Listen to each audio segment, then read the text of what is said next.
Hey, what's up everybody? Avery Looper here at M2C Racing. I know it's been a while. It's because I've been working hard in the salt mines for you. Come on over, let me show you what all we're doing with this XR series. We got the Mountzilla motor mount. This thing is absolutely total beefcake. I'm telling you, this is probably one of the strongest motor mounts ever made for anything. Even diesel. Probably being a little exaggerative. And right here we got the new M2C Racing ESC mount. You can go max 5, or max 6, max 5, and you can even shoehorn the XLX2 in there and still have battery tray clearance. Alright, and we've also got our new drive cup braces. Keep your drive cups from splitting.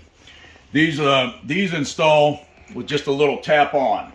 Alright, you're really going to love all these new products we got on the XR series.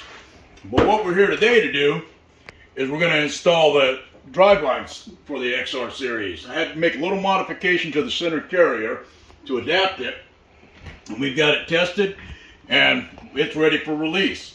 So I want to show you how to install it because it's slightly different than the other one. Now, I've got my little truck a little farther apart than most people because we're always tearing into these things to bring you some great products. Alright, the best way I've found to install this one here, I've already got it disassembled partially, is I'm standing it up in my lap after I get the bottom cover off. I remove my front end. Now I'm going to take out my original center shaft, and there's a little piece in here that adapts to the rear diff. And you're just going to turn it over and dump that out, and you'll see it's that little double spline piece. All right. Now, one of the most important parts is going to be to take out this brace right here. Doesn't really brace anything, but I tried to have this thing as disassembled as I could and still make a good video for you guys because I don't want to waste your time. There's plenty of videos out there showing how to take the front end of this truck off. So I'm not going to bother with all that.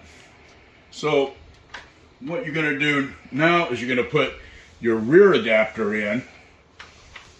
And you're just going to drop it into this hole and give it a little push with your finger and it'll sit down in your differential.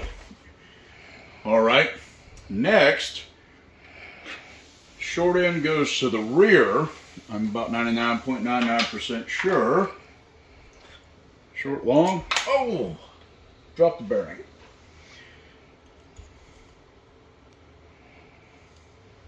Okay, so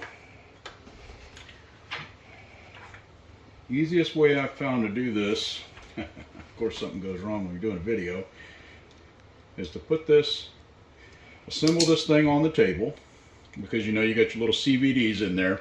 It's kind of tough to get everything assembled in the air. It's even tougher when you're on video. So I got this thing standing straight up. I'm going to give her a little twist until she sits down into that rear drive cup. Alright, now this one goes in upside down. And you're going to say, dude, why is it floating around in there? Don't trip. These two rails are going to hold this thing in this axis. The radiuses on these two rails meet here and here on the bottom cover. Oh, and see, I actually didn't do it correctly. I'm going to go forward first. Isn't that why I made this video?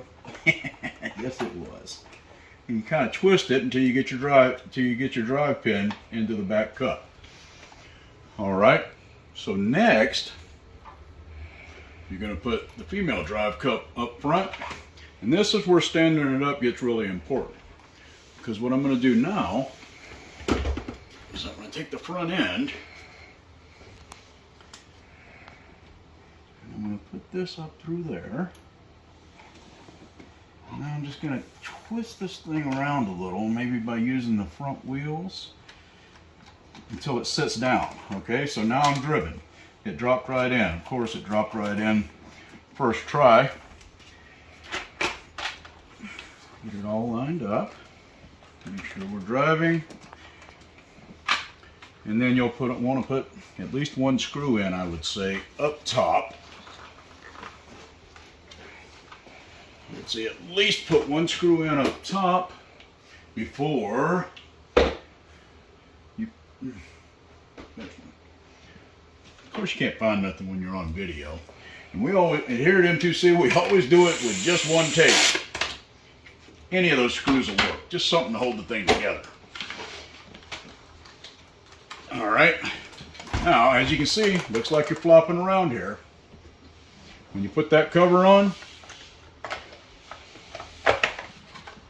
and lock it down, it's locked into place, solid as a rock. You can even see it down in there. Oh, you can even see it down in there. When the cover's on, it's locked into place, solid as a rock. Okay, and from there, you just reassemble here. Put your front end back together, and you're good to go. We are currently in development of a rear brace system, so you can run even longer, monster, ridiculous cans with the Mountzilla motor mount. For now, we're going to recommend you go no bigger than 92 on the length. That's been proven, and especially what the Rex RC Dude 81 did, all the guys have proven it in a ridiculous way. This is the strongest motor mount ever known to mankind. And with that, I think I've been clear on the installation. If you got any questions about it, send us an email, www.m2cracing.net, and we're always available by email, m2cracing@yahoo.com. Thanks. Hey, a big shout out to Officer Matt for making us this awesome stand. Hey, thank you so much, bro. We love what you do.